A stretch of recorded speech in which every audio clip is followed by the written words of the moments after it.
Welcome back to the Business of Becoming. I am your host, Stephanie, and today we are extending one of your favorite episodes, The Art of Standing Alone Without Feeling Lonely. I feel like in that episode, so many of you guys related to it resonated with you, and I didn't even go as deep as I wanted to. There wasn't even layers that I really unfolded or took out.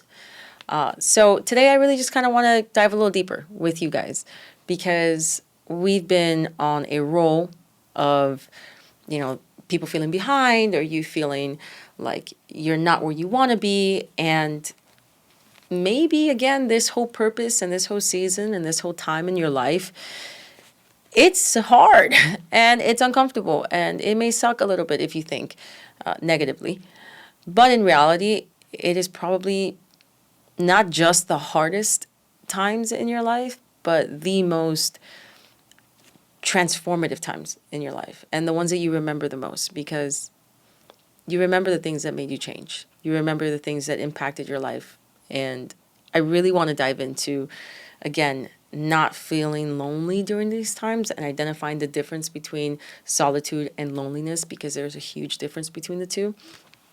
And really learning how we can use that time and that space that we're in, no matter what you're going through, whether it's a new job or a new city or you're getting married or you're getting divorced or you're having a baby.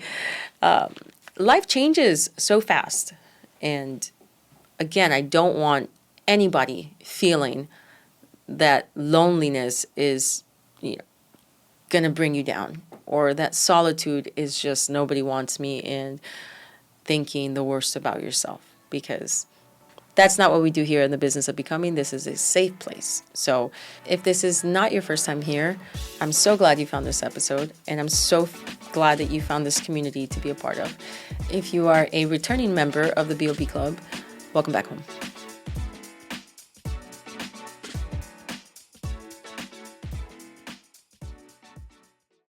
We're going to dive deep into what loneliness really feels like, what it really means for you in this season. This is not just you need new friends or you need to outgrow your friends kind of conversation. This is a personal growth journey.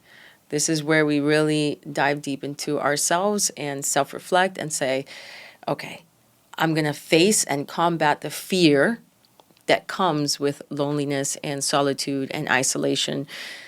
I'm going to face that fear and I'm going to name it. I'm going to name what I'm feeling and actually become better from this and actually challenge myself and grow from this entire process. We're going to talk about what it looks like to come out on the other side because I don't want to just stay in the dark and depressing. I want to talk about self-improvement. I want to talk about the mental health that goes behind this. I want to talk about all of that journey that I've taken and I continue to take in different moments in my life because we go through it in different phases that we are and different versions of ourselves that we're becoming. So we're going to start with the first thing. What is loneliness really trying to tell you or trying to teach you? We've been taught our entire lives, and I've been taught my entire life, that if you don't have enough friends, if you don't communicate enough, if you don't speak up, if you don't, have people surrounding you and have a big full house or have, parties to be invited to and galas to attend and all this other stuff, that you're just doing life wrong. That you're the weirdo who doesn't have anything going for them. And in reality, I really believed that for such a long time. I believed that if I didn't have enough friends, if I didn't have a good circle of or countless circles of people, that I was doing something wrong. And when I had to go through these moments of solitude, it was not even just uncomfortable. It was like, oh, I'm failing. I am failing hard at life. And in reality, it was just your internal GPS saying, hey, we need to reroute, we need to recalibrate, we need to reposition you. And I didn't learn that until later in life, but I didn't grow up so much in the social media phase. That came later in my life as I was older. But I can't even imagine the generation right now, after me and the one after that all they can see is social media and how life is supposed to be lived. So they see people going out all the time and just documenting their friends and documenting trips and documenting parties and documenting just like having this full abundant life everywhere and just looking amazing and looking great and seeing all these full families and people, posting about only the good things in life and not a lot of people posting the moments that are quiet, or the moments that you're alone, the moments that you're going through it. Because, shoo, I've gone through a lot. And I haven't posted, or I haven't even touched my phone to record, the moments that have been just deafening, just complete and utter just silence, or just me sobbing because I'm finally processing things. Like, there's not a camera around for that for me. Because, one, right now it feels unnatural. Maybe later I'll get more comfortable with it, but it doesn't feel natural for many of us. It doesn't. Outright, out front, like first thing, no, it's like you hide that part of yourself, You fabricate this life. So, yeah, I definitely think loneliness teaches us something that a lot of times we just try to avoid and try to run from.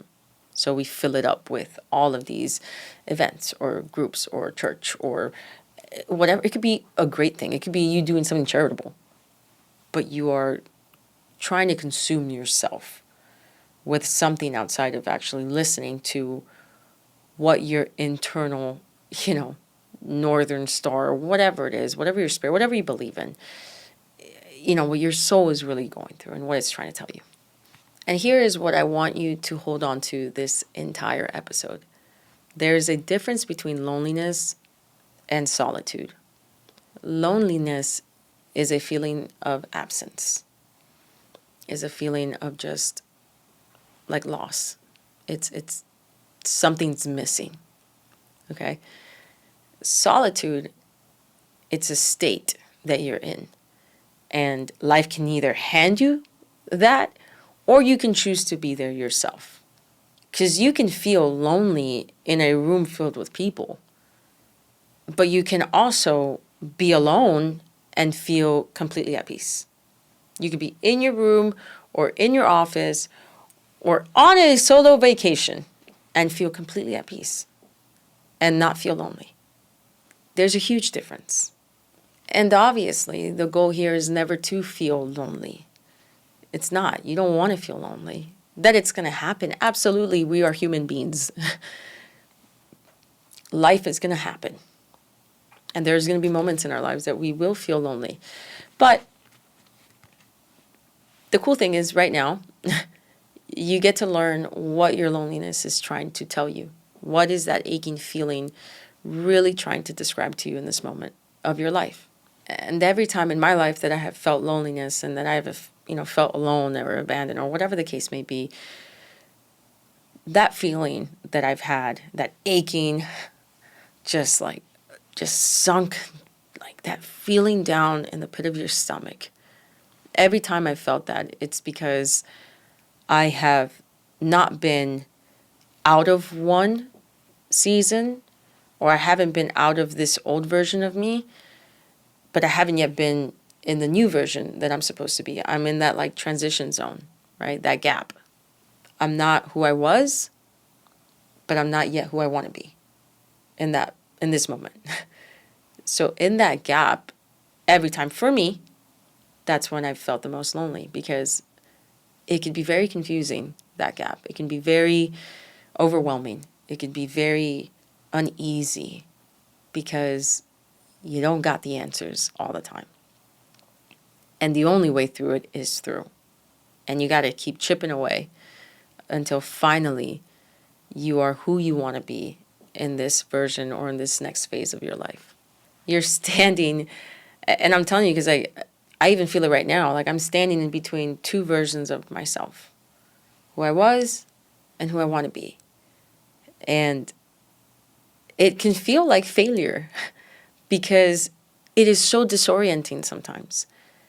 Because you want to be like yourself, or who you thought, was making everybody happy and was working for a period of time. But you know that is not who you need to be right now. So you're trying to transition into who you need to be right now for this new phase of your life. And it almost kind of sometimes feels like you don't have, or you're trying to get comfortable in new skin, and it's hard. And it can feel like failure, but it's not. It's formation. There's this famous metaphor, and you can correct me if I'm wrong. It could be in the Bible, it may not be, but I've heard it in church. And it's basically saying that the clay is just a big lump of crap. Like it's just a big lump of nothing. And the potter has to come and, form it. And it goes through a process of stretching and pulling and putting back together and spinning in circles where you might feel completely disoriented. But it goes through this entire process, and the potter has to actually form it. And it's painful. And it takes on different shapes. It takes on different forms.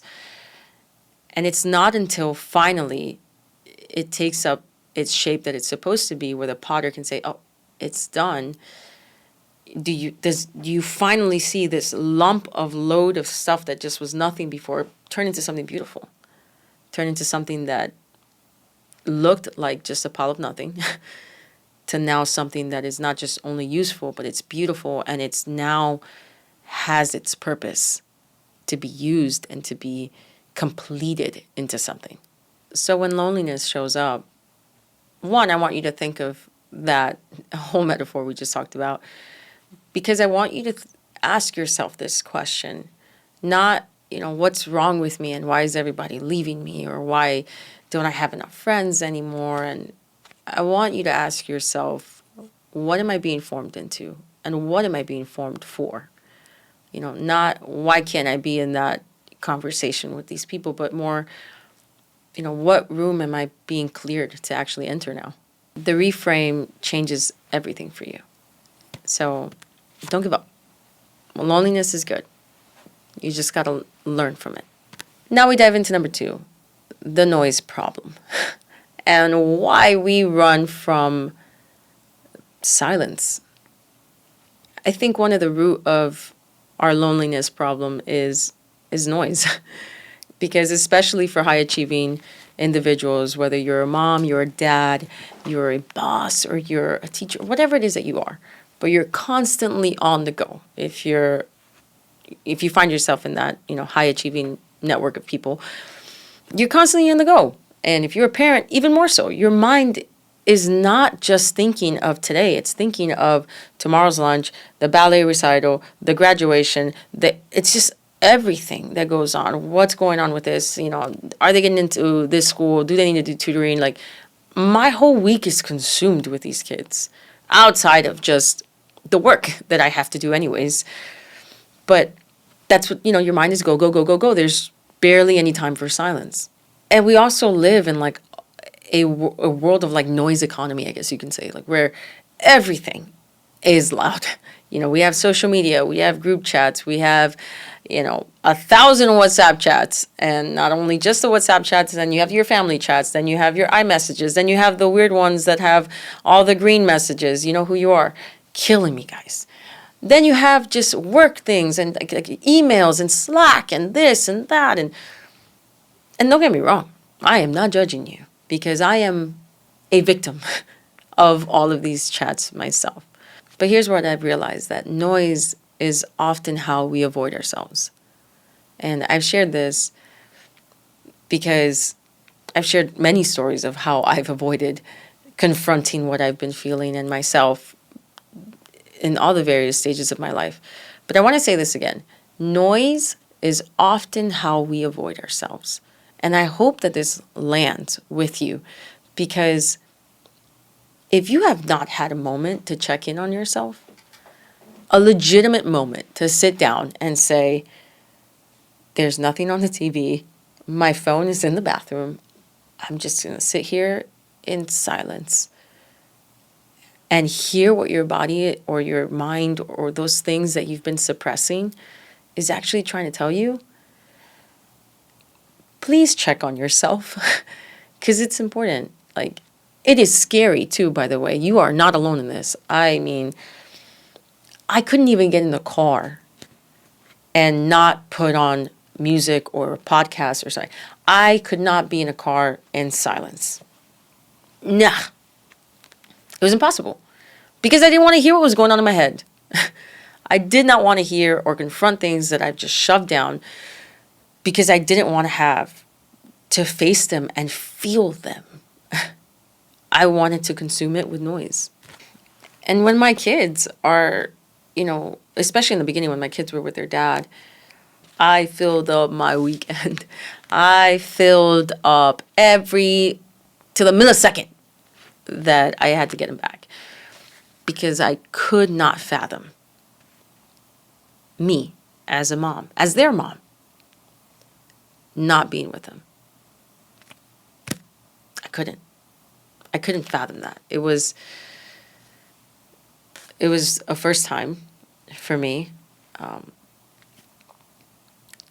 And I knew, and I know that I'm their safe place, right? And not being able to be that for just, those couple hours or, the first weekend or whatever.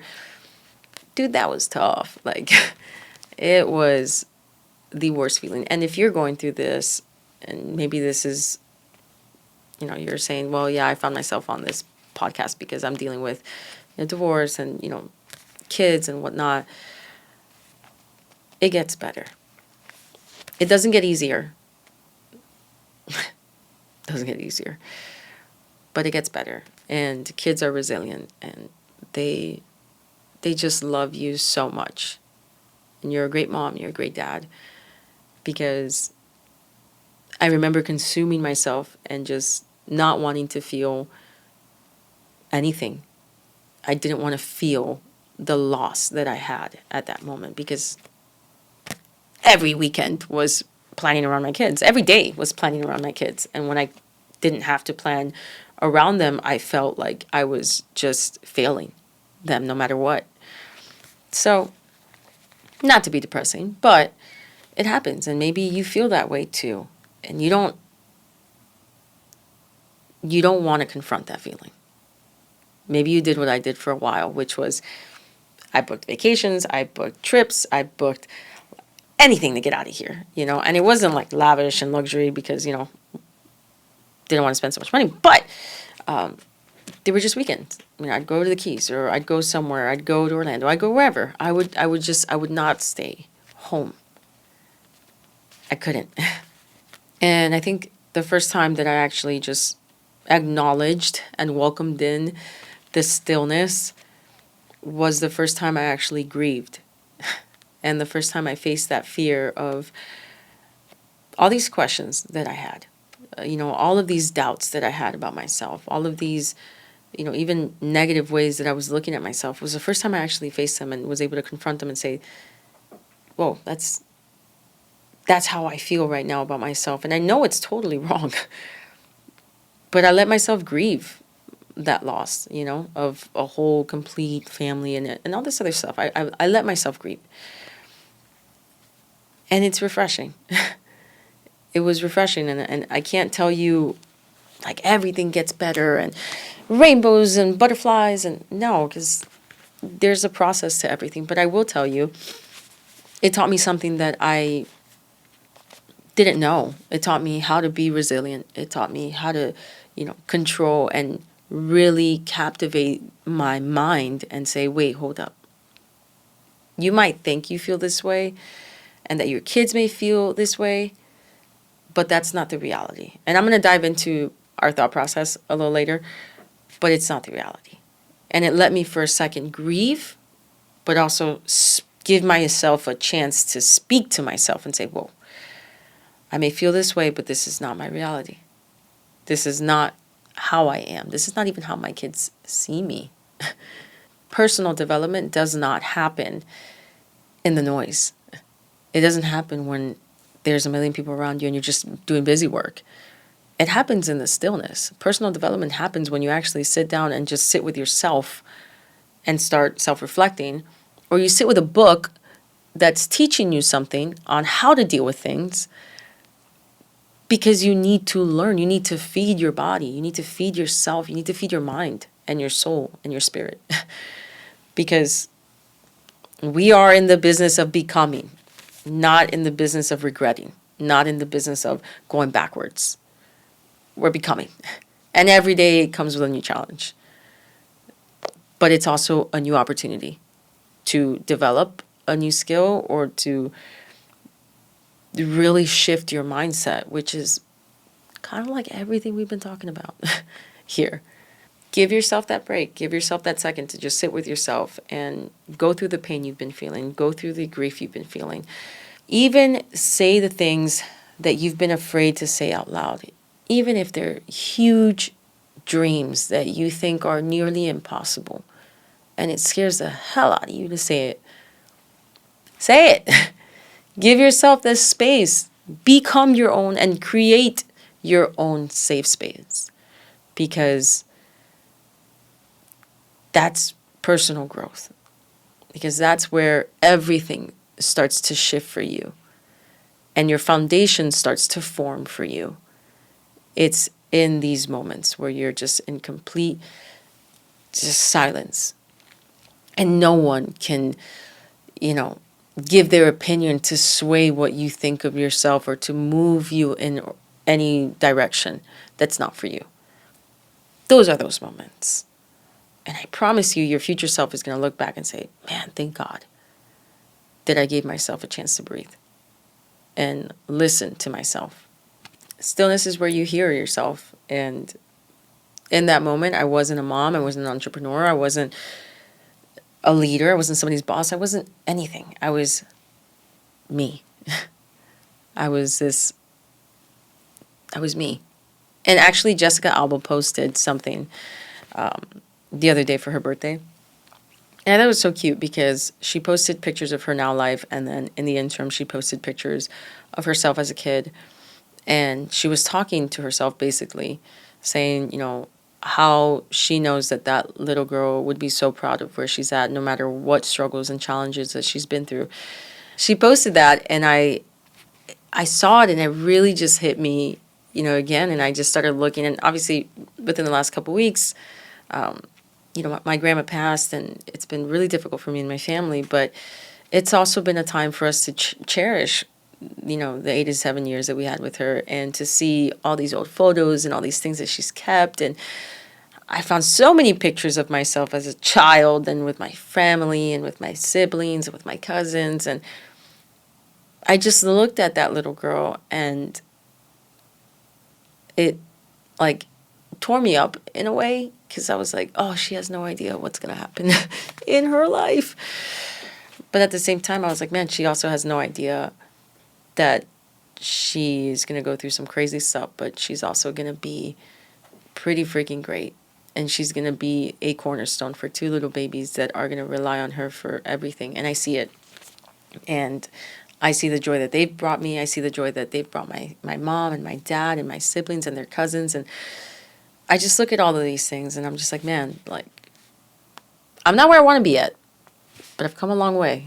And I can't wait to keep making that little girl proud. So, super cliche, but I thought it was super cool. The third thing we're talking about is isolation is preparation, and it's the training ground. This is something that I did talk about in the original episode, but I want to dive a little deeper, because I felt like I left a lot off the table, and I'm going to put it back on. I don't say it to be cute, but isolation really is a training ground. It sounds incredibly quote-worthy, but it's the literal truth. Isolation is designed to prepare you for what's coming next. It's designed to propel you forward into the next version that you're supposed to be, for whatever it is that is going to challenge you in this next season. It's like equipping you to be able to overcome that already, and to be able to have the right tools to overcome them. Isolation a lot of times you won't understand it until, not even while you're in it, you won't understand it until much later, why you're being isolated or why it was needed. I'll tell you for sure, because that's most of the times that I've been isolated in my life, whether it was by choice or not, I didn't know why a lot of the times. I knew that it was a training ground for something, but I didn't know why. I didn't have the answers. So here's my story. My sisters, my absolute, all in, go big or go home, ride or dies, the yang to my yang, the Wu-Tang Clan. They are and have always been my emotional support system. They stepped into new chapters in their lives. And as they were stepping into new chapters in their lives, which I'm super happy for them because I've seen such great things happen in their lives. And as a sister, I'm just elated. But they moved and they stepped into a new chapter in their lives while I was still stuck in my chapter. And in my chapter, it was chaotic. I had just, gotten started with my divorce. I had just started navigating life as a single mom. I was still, trying to do my business and build it. And, I was branching out already in different states that I was never in. And it was like so much going on. And before it was cool because they were here, they were right around the corner. Like I'd go pick up their kids and they'd pick up mine. And my kids were super happy because all they wanted to do was be with their cousins. And on regular random days, it'd be like, yeah, hey, I'm going to go to your house. We're going to make some tacos and whatever. And I would get to share this time with them and also share things that were, on my mind. And, I'd have my people that would come and that would support me and speak life into me and tell me, hey, do this, this, and that, or, oh, you should try this, or look, this has been working for me. Why don't you try? And it was always a back and forth. And I genuinely did not realize up until the time they were gone how much proximity with them had become such a foundation in my life. Like it replaced a lot of what I had as my foundation, and a lot of it was built on my relationship with them, on the safety of being able to go and say, okay, this is going on. What do you guys think? Like, you guys know me the best. So what do you think? You think I'm crazy? Or you think that this is the right move for me? Like, it was just the safety in my sisters. And when they moved, again, amazing. I was so happy for them. Everything was going great. And oh my God, I'm so happy to see all the great things that have been happening. But right after, I just remember it was one night, multiple times this has happened, by the way. But I remember one night specifically that I'd put the kids to bed. I had done my night, routine, and I was in bed. And then I just started ugly crying. Like, even my sleeves on my shirt, had mocos and had boogers and had it was a hot mess. And I remember asking God, dude, why now? Why in this very moment? Why not before when I felt like I had a grip on other things? Or why not before or why not later when I feel like I am myself again? In this moment that I feel absolutely lost. Why now? What is the reason? That was my biggest, combat with God.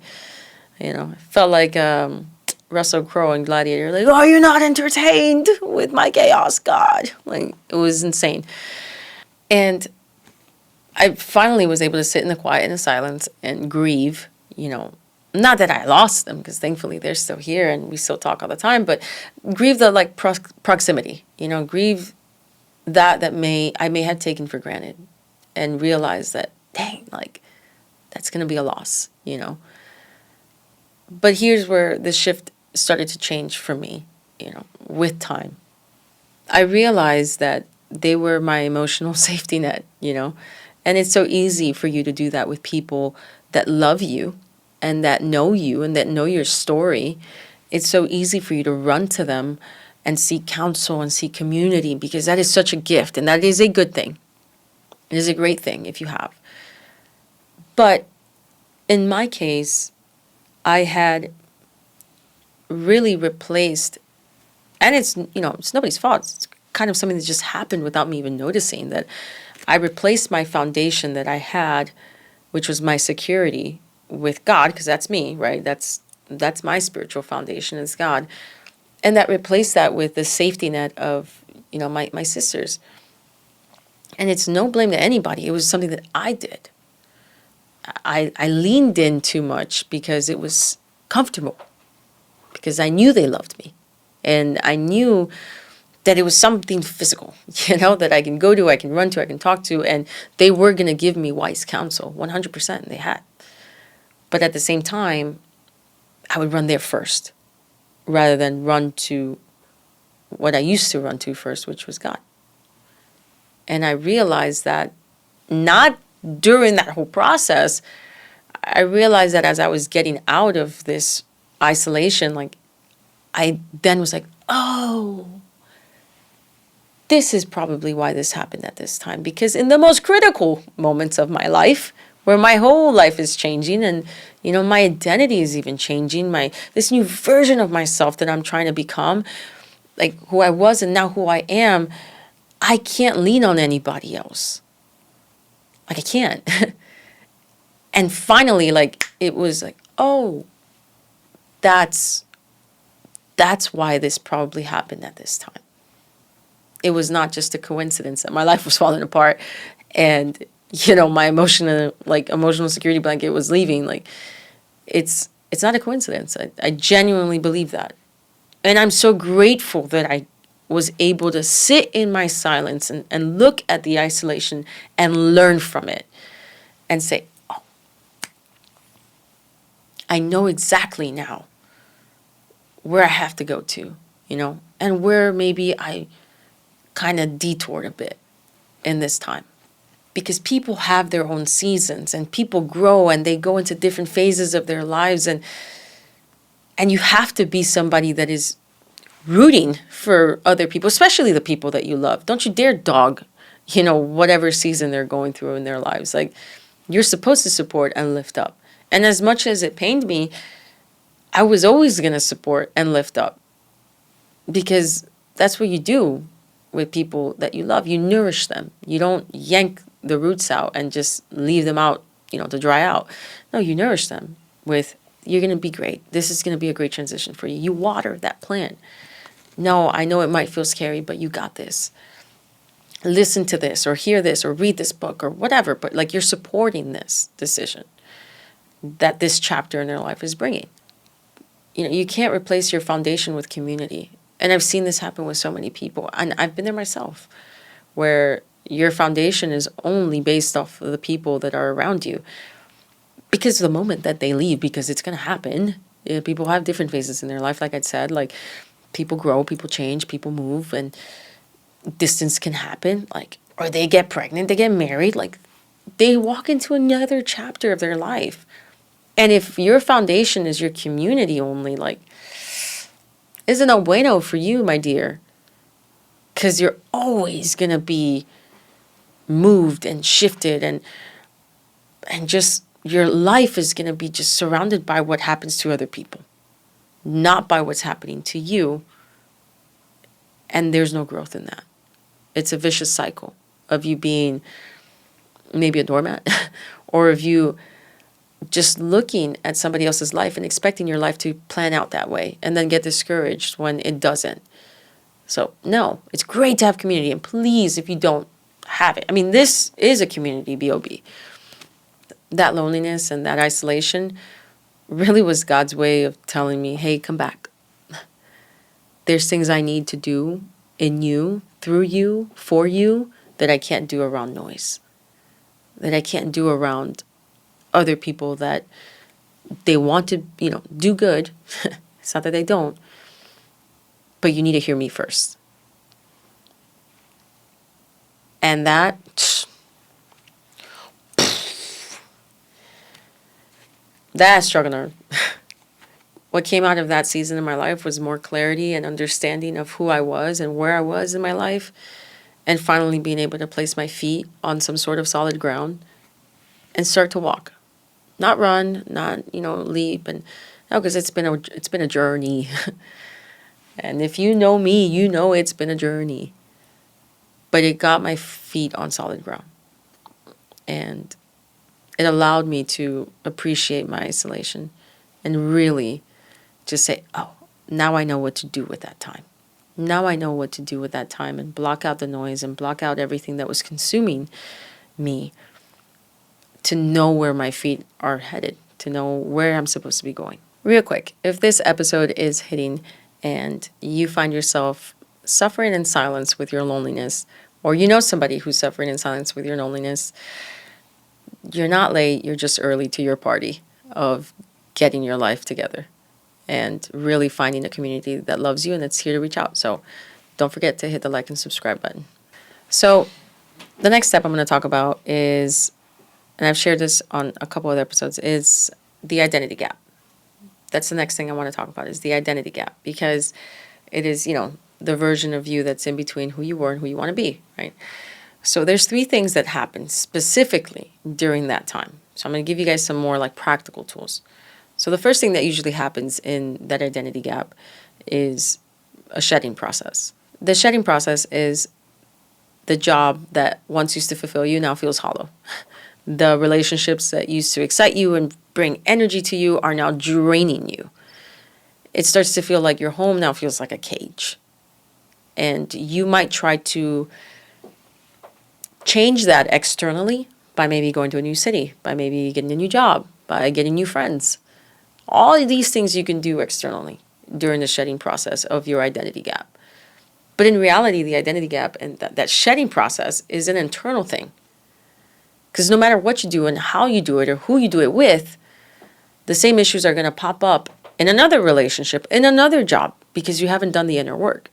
Then the second part of the identity gap is the stripping. The stripping is really where like you start to feel this loneliness, because you start to feel like people are moving forward in their lives and you're just still stuck on repeat. You're still stuck on the same exact cycle that you were before. And in reality, it's just, you feel like you're stripping away, this version of yourself, but really it's you taking away a borrowed version of yourself, because the real version of yourself is trying to come out. And you finally start getting to who you are and what is the foundations that you have. And that's what happened to me when my sisters moved. I had a big identity gap, and part of this stripping process for me was realizing that, oh man, I had leaned so much on these individuals in my life that I took away the real person that I would go to first for everything. The real guidance that I would have before anybody else. The real comforter, the real truth for me. That was part of my process. And there's freedom. There's a lot of freedom in this process, because you start really just breaking through these barriers of asking yourself the difficult questions. And I want to land this here. Like, if you feel that I want to ask you certain questions, right? So when you introduce yourself, outside of being a mom or a dad, an entrepreneur, I'm a dentist, or I'm a this, or I'm a that, like, what are you really saying? Like, who really are you?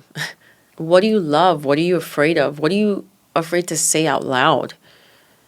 What is something that you can't or you haven't shared with anybody?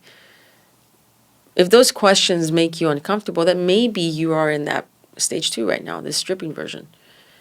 And it's good, because that means there's freedom. It means that you're getting to a point where you can confront yourself and find some real, true peace. And the final step of the identity gap is the emergence. And just think of a phoenix. Really think of that as the final step, really, of the identity gap. It's where you finally found your clarity. You're getting to find a place of peace and of freedom. You were not able to get there, though, without the shedding and the stripping away of who you were pretending to be to who you really are. And those processes are painful. They may be lengthy. But in reality, you get to a point where you can emerge and be who you naturally are supposed to be, and who you're supposed to be in this version of yourself and in this phase of your life. You find the inner strength to realize why you had to go through these, 2 different steps, and why you had to go through these things to finally get to who you're supposed to be right now, right? Who your kids are going to need in this, next chapter. I'm finding myself on who I'm going to need to be, when my daughter starts kindergarten. It's going to be a whole different set of things. My son's going to go to school. Like, all these different things start happening. And it's finding that inner strength that you can't find until you go through these, identity gap and its process. I'm going to give you guys some practical tools on finding peace in the stillness. And if you're anything like me, it's like telling a golden retriever to chill. Like, it's impossible, because I feel every single gap with noise. Like, it sucks, but it's true. I've done it, and thankfully I've acknowledged it. So now when I do find that time, I have to create the time to find stillness. Because if it's just there and I haven't put time for mental relaxation, and it's scheduled, people, I promise it's in my calendar. If I don't put it, it's going to be filled with noise. Boom. Quick. It'll be filled with something that I have to do, or something that I have to do for somebody else. Stillness is a skill that you have to develop. And one thing that I can tell you, I tried. The one thing that I can tell you, the practical tool that I did that I failed miserably at, so I'm going to be honest with you guys. I tried to do the 30-minute rule of the phone. When you wake up, 30 minutes, don't touch your phone.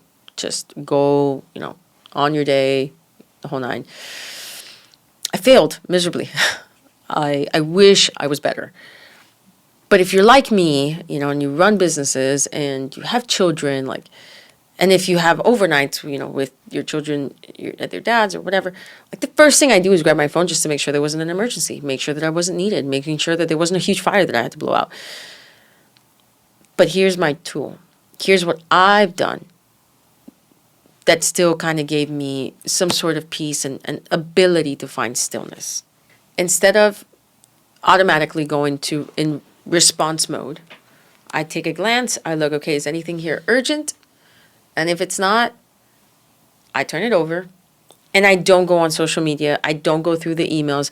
I don't go through that. I respond to anything that's urgent, and I place it down. That is something that I've been doing. And it gives me the power, basically, to start my day off limiting people's access to the beginning of my day. I think it's so powerful that you can feel like you have some sense of control and some sense of I can reclaim my space. I can reclaim my morning and not give it to anybody else. Who does my morning belong to? Me or to my job, to my kids, to this? And it's going to happen.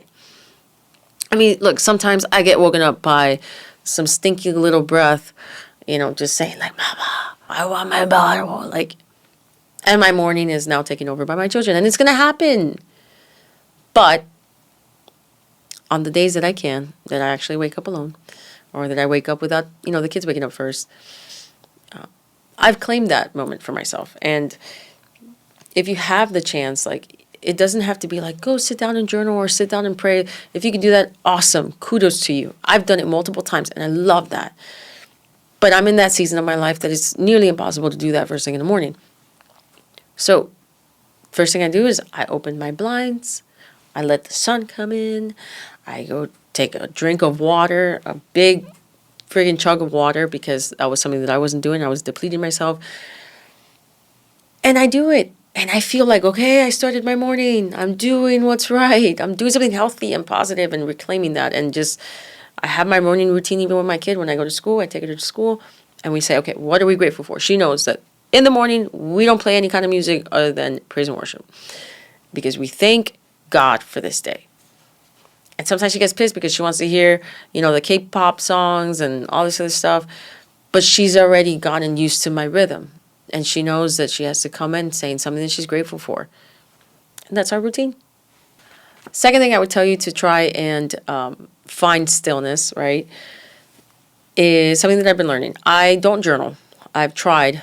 If you can journal, please do so, because it is incredibly powerful to do so. But this is something that I have done. When I've experienced high conflict, or I've experienced something that makes me uncomfortable, I've put it in my notes. I open my notes and I write, I'm feeling irritated. And then I say, okay, why, like, how did I get to feel this way? And I write it down. This is such a practical tool.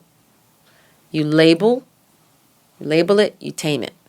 And this is so powerful because I have seen myself write down, okay, like this really just got me irritated, like bad. And I got irritated because this. So this led me to here. And then I do thought separation. And I say, okay, well, this is what happened. This is what's currently happening. And this is the reality right here. And I write it down. Because the truth is, your thoughts create your reality. And sometimes I may be pissed, or I can get something that bothers me, or I can get something that makes me feel insecure or whatever, because I deal with it too. I'm not perfect. I'm co-parenting. Like, it is, life is hard, right? So I write this and I say, okay, this pissed me off, or this triggered me. And I say, how did I feel this way? What made this happen? Or what made me feel this way? And I go back, and then before, my mind would go to worst case scenario, and then I would think about 5 months later what could possibly happen if this happened and this, and I would just spiral out, dude. But when I do the thought separation, I would actually be able to control and realize that is not my reality right now, and I'm freaking out about something that hasn't even happened yet and might not ever happen. And I'm thinking about 4 or 5 weeks down the road. And I'm letting that affect my day-to-day. It's insane. But this is what high achievers do. We do this all the time. And I promise you, writing it down and like actually seeing it in that moment and realizing like, oh, my mind is just going. My mind just took a double shot of espresso and it's just that route. And the next tool, lastly, to try and find peace in the stillness is movement. Movement as a form of like meditation. You got to move. You got to move your body. Sometimes before the world gets really loud, I am in the gym. Or sometimes when the world goes really quiet at night, I'm in the gym. Movement is my form of meditating. It's my form of feeling myself again. It's the way that I can just remind my body that we struggle a little bit to feel good, and it's okay. Beauty is pain. And if a gym is not your thing, go for a walk, or just move your body. Do something for yourself that you get your cardiovascular system moving, because we need it. We need to be healthy. We want to live long lives. We can't just sit down. Most of us sit down on a computer for 8 or 9 hours a day anyways. So do something that your body would be grateful for and reward you for later on in the future. And I promise you, within those moments, you would find time where you're walking or you're running or you're whatever, and some of these bright ideas will just pop up and they'll rise, because when I work out, I don't really think about much. I give myself space. And afterward, like my mind starts just going, and I start finding more creativity when I become more active. And I want to leave you guys with this. You're not alone. You're just early. And now you can know exactly that you're in that gap and you're in that season of your life where you're really just trying to put one foot in front of the other. And I think today we were able to dive a little bit deeper into, the art of really not feeling lonely. Like, isn't that the title? I don't remember. Oh, you can really dive into what we've talked about, which is like the art of standing alone, but just not feeling lonely. Because you can stand alone and be in the most positive headspace that you can ever be. Or you can be in a room filled with people and feel the loneliest you have. You're early for the impact that you're going to have in somebody else's life. You're early for the fire that's going to be ignited once you realize how to operate in these moments of isolation. And now that you have practicality and tools, now you got something to deal with. Now you got something to do. Because you're no longer thinking of the relationships that didn't work out and the friendships that didn't happen. Now you can really step into the ones that are going to be building you in this season and that are for you in this season. And I want you to hear this from somebody who has sat in multiple seasons feeling like, when the hell is this going to end? And is going through her own season right now of, my God, can this just be done already? I want you to know that every season comes to an end. Like every chapter ends and creates a new chapter. So You just need to know exactly where you're at, in your identity gap, and realize that there's parts of you that you need to let go of and parts of you that you need to learn to adapt to this new version of yourself. Because you're not just going to be okay at the end of this chapter. You're going to be transformed. I can tell you this from so many times that I've gone through this, that I've learned, and that I'm still learning, that I'm not just going to be okay. I'm going to be better. I'm going to be the best version of myself in that moment.